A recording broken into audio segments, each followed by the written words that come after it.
Hi అండి అందరికీ. చూడండి అందరికీ నిన్నటి రోజు శ్రీరామనవమి కదండి. అందరికీ కూడా శ్రీరామనవమి శుభాకాంక్షలండి. అలాగే నిన్నటి రోజు ఉదయాన్నే మా ఆడబడుచు ఫోన్ చేసి సిద్ధాపురంలో వాళ్ళ మామయ్య గారు సిద్ధాపురంలో సీతారాముల ఆలయాన్ని నిర్మాణానికి ఆయన ఎంతో ఇదిగా సహకరించి ఆ దేవాలయ నిర్మాణాన్ని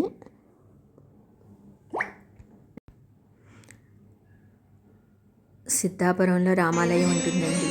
ఆ రామాలయం మా పెద్ద ఆడబడుచు వాళ్ళ మామయ్య గారు ఆధ్వర్యంలో ఆ నిర్మాణం ఏంటి అసలు ఆ గుడి కూడా కట్టడం జరిగిందండి.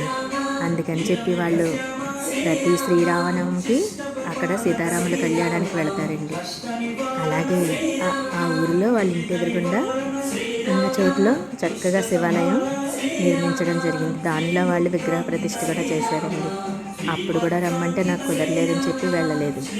ఈరోజు ఫోన్ చేసి రాముల వారి కళ్యాణం జరుగుతుంది కదా, నువ్వు పనిని తీసుకుని మా బాబు పనిని తీసుకుని రావే, చక్కగా ఆ స్వామికి తలంబరాలు పోయిద్దాము అని చెప్పేసరికి ఇంకా మా బాబు గురించి అలా అనుకున్నది అనగానే నాకు కంగారు వచ్చేస్తుందని మా బాబు గురించి ఏమన్నా చెప్పినా సరే వెంటనే మా బాబుకి చెప్పి వెళదామని చెప్పి ఇదిగోండి ఈ విధంగా చక్కగా ఆ స్వామికి ఆ రాముల వారికి ఇలా పూజా కార్యక్రమాలు అవన్నీ ముగించుకుని చక్కగా మా బాబు చేతే ఈరోజు పూజ చేయించారండి. ఇంట్లో సహస్ర దీపాలంకరణ అని చెప్పి నేను చేసుకుంటాను.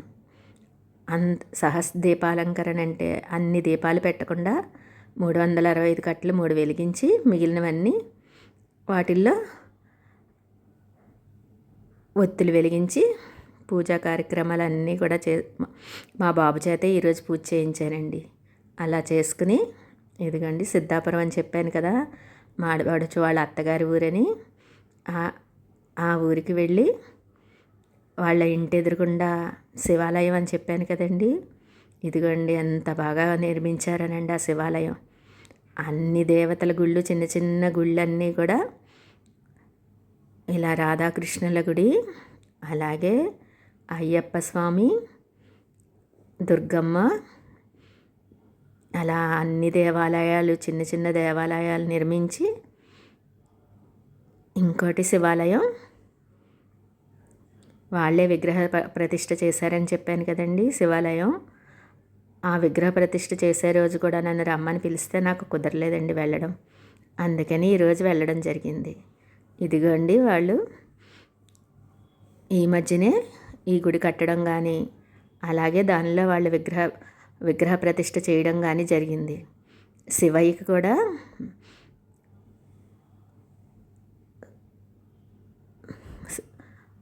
ఇదిగోండి శివయ్య గుడి అండి ఇది. అలాగే అమ్మవారి టెంపుల్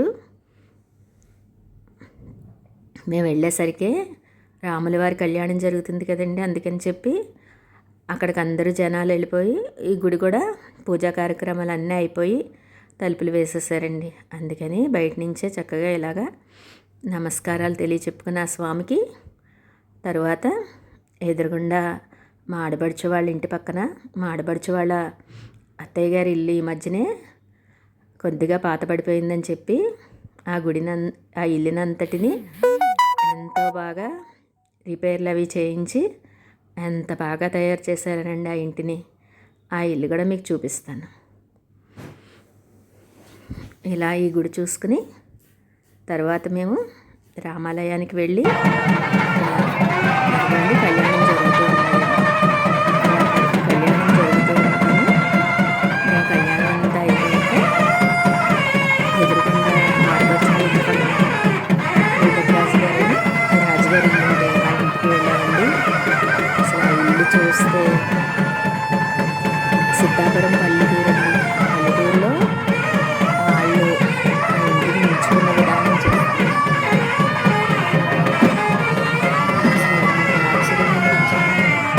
స్టార్టింగ్ నుంచే అదిగోండి ఎన్ని ప్లాంట్స్ అసలు ఒకటి ఉంది ఒకటి లేదు అనిపించుకోవడానికి లేదండి. ఇల్లంతా ప్లాంట్సే. అలాగే ఇలాగ స్తంభాల్లా కట్టి పైన క్లీపర్లా పెంచి అది అసలు పందిరిలా ఉందండి. ఆ ఇల్లు చూస్తుంటే ఎంత ఇది అనిపించిందో. అందులోని చెప్పాను కదండి, మా ఆడపడుచు వాళ్ళ ఇంటి పక్కనే ఉండడం వలన వాళ్ళు మా ఆడపడుచు అంటే ఎంత ప్రేమ కురిపించారోనండి. మేము వెళ్ళేసరికి మమ్మల్ని ఎంతో బాగా పలకరించి, ఇదిగండి రాధాకృష్ణుల ఇలా విగ్రహం పెట్టి ఆ స్వామికి బృందావనంలాగా ఏర్పాటు చేశారండి. అసలు చూస్తుంటేనే ఎంత ఆనందం అనిపించిందో. ఎన్ని మొక్కలో ఈ మొక్కలన్నిటిని పెంచడానికి ఆవిడకి ఎంత ఓపిక ఉన్నాదో అనిపించిందండి.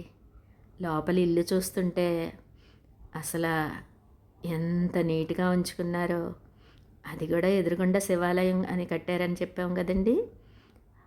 ఆ శివాలయం కట్టిన దగ్గర నుంచి అది పూర్తయ్యే వరకు అక్కడికి వచ్చిన పని వాళ్ళందరికీ కూడా ఆవిడే వంట చేసి పెట్టారంటండి. ఆవిడ అవన్నీ చెప్తుంటే నిజంగా ఆవిడ ఇదిగోండి లోపల చూడండి పూజా మందిరం ఉన్నది. ఒక 100 పటాలు ఉంటాయండి ఆ పూజా మందిరంలో. ఆ పటాలన్నిటిని కూడా నీట్గా ఉండడం ఏంటి కానీ అలాగే ఎంత చక్కగా అలంకరించారనండి. అసలు చూడడానికి 2 కళ్ళు చాలవేమో అన్నంత బాగా ఉన్నదండి. ఇదిగోండి ఇల్లు కూడా అసలు ఎంత బాగున్నదో. ఆవిడ్ని చూస్తుంటే నిజంగా చేతులెత్తి నమస్కరించాలనిపించింది.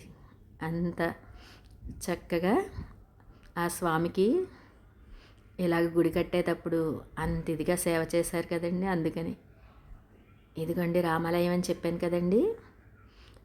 ఇలా సిద్ధాపురంలో మా వదిన వాళ్ళ మామయ్య గారు ఉన్నప్పుడు ఈ శివాలయం నిర్మించడం జరిగింది, రామాలయం నిర్మించడం జరిగింది.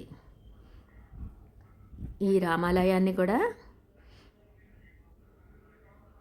రెండో భద్రాచలం అంటారండి.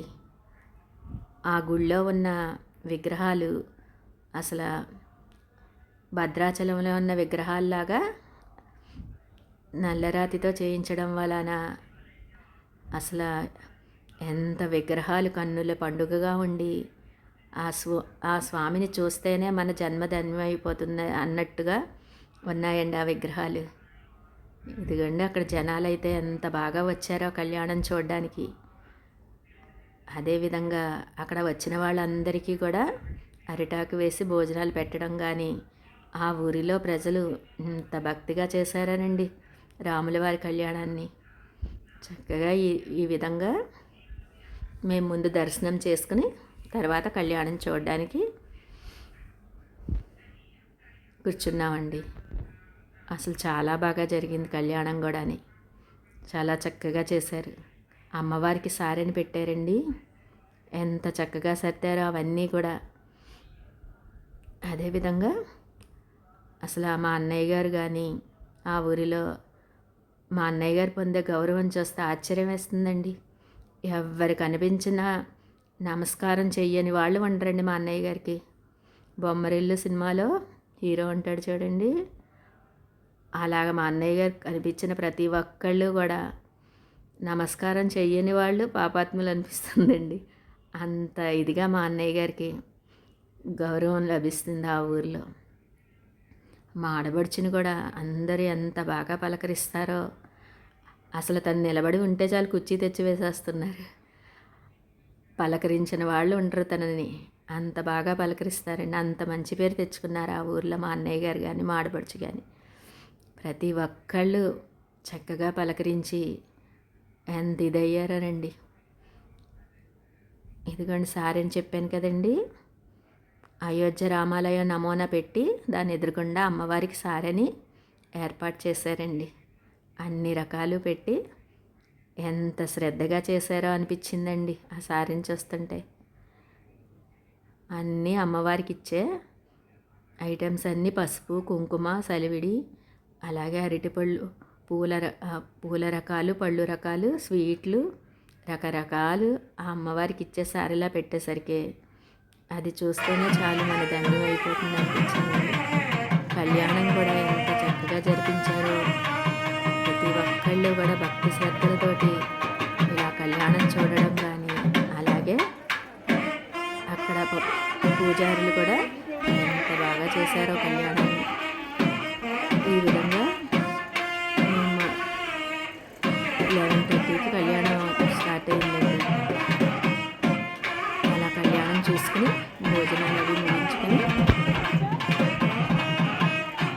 భోజనాలు అవి అయ్యాక చెప్పాను కదండి మా ఆడపడుచు వాళ్ళ ఇల్లు రీమోడల్ చేశారని, అది చూడడానికని అక్కడికి వెళ్ళాము. స్వామివారి కళ్యాణం కానీ, అలాగే మంగళసూత్రధారణ చేయడం కానీ అసలు ఎంత కన్నుల పండుగగా జరిగిందో, రెండు కళ్ళు చాలా అన్నట్టుగా జరిగిందండి. అంత బాగా ఆ స్వామిని దర్శించుకుని చక్కగా మీరు కూడా చూస్తారని మీకోసమని ఈ వీడియో మీకు చూపిస్తున్నానండి. చక్కగా అందరూ కూడా ఆ స్వామి ఆశీస్సులు పొందాలని నేను కోరుకుంటున్నాను.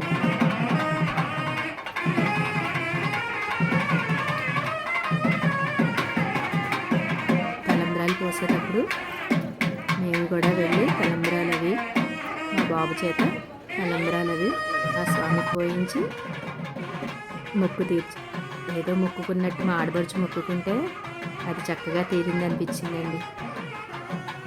మా ఆడపడుచు ఫోన్ చేయడం వలన చక్కగా రాములవారి కళ్యాణాన్ని సిద్ధాపురంలో చూడడం జరిగింది.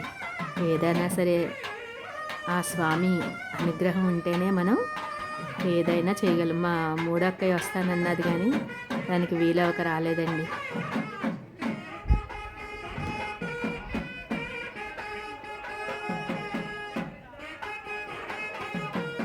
ఆ స్వామివారికి బట్టలు, అలాగే అమ్మవారికి చీర అవి కూడా సమర్పించుకుని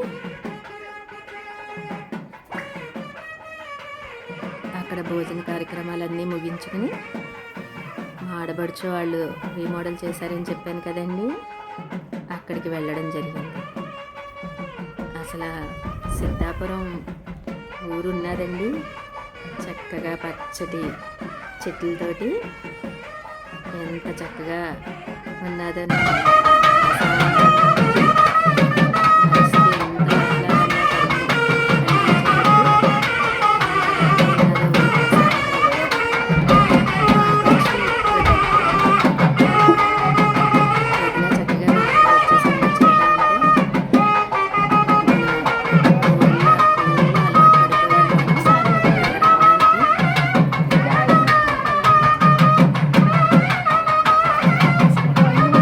ఇదిగోండి చూడండి ఊరు చక్కగా పచ్చటి చెట్లతోటి ఎంత బాగుందోనండి. ఎదురుగుండా శివాలయం. ఇదిగోండి చెప్పాను కదా నేను భూపతిరాజు గారి ఇల్లు, ఆ ఇల్లు ఏమో అటువైపు, ఇటువైపు ఏమో మా ఆడపడుచు వాళ్ళ ఇల్లు అండి. మా అన్నయ్య గారికి వాళ్ళ తల్లిదండ్రులు అంటే ఎంత భక్తిభావం అనండి. అసలు ఎంత ప్రేమగా ఉండేవారో వాళ్ళ అమ్మగారితోటి నాన్నగారితోటి. ఆ ప్రేమ వాళ్ళు లేనప్పుడు కూడా చూపించడం అంటే ఎంత గొప్పతనమో కదండి. ఆ గొప్పతనానికి నిదర్శనమే చక్కగా ఇంటి ముందు వాళ్ళ విగ్రహాలు పెట్టించారండి. ఆ విగ్రహాలు పెట్టించి కింద, ఆ విగ్రహాల కింద శిలాపలకంలా కొట్టించి దాని మీద వాళ్ళ అన్నదమ్ముల పేర్లు, మొత్తం వాళ్ళ కుటుంబం పేర్లన్నీ పొందుపరిచేసరికి ఎంత చక్కగా ఇలా ఏర్పాటు చేశారో. అందరికీ ప్రేమ ఉంటుంది కానీ తల్లిదండ్రుల మీద అది చూపించడం కొందరికే సాధ్యం అవుతుందండి. అలా మా అన్నయ్య గారు చేయించిన పనికి నాకు ఎంత ఆనందం అనిపించిందోనండి. ఈ విధంగా చక్కగా మేము అవన్నీ చూసుకుని మళ్ళీ మా ఆడబడుచు వాళ్ళ ఇంటికి వెళ్ళి అక్కడ కాసేపు ఉండి రిటర్న్ వచ్చేసామండి. ఎప్పుడైనా సరే ఎక్కడికి వెళ్ళినా కూడా మా బాబు టైంకి వెళ్ళాలంటాడు, టైంకి వచ్చేవాళ్ళంటాడు. మా ఆడబడుచు పాపం చాలా గొడవ చేస్తుంది ఇంకా కాసేపు ఆగి ఉండి వెళ్ళమని, కానీ మా బాబు కంగారు పెట్టి తీసుకొచ్చేసాడండి. అసలు ఇల్లు ఎంత బాగా రీమోడల్ చేయించేసరికి ఎంత బాగున్నదండి. ఇదిగోండి లోపల చూడండి చక్కగా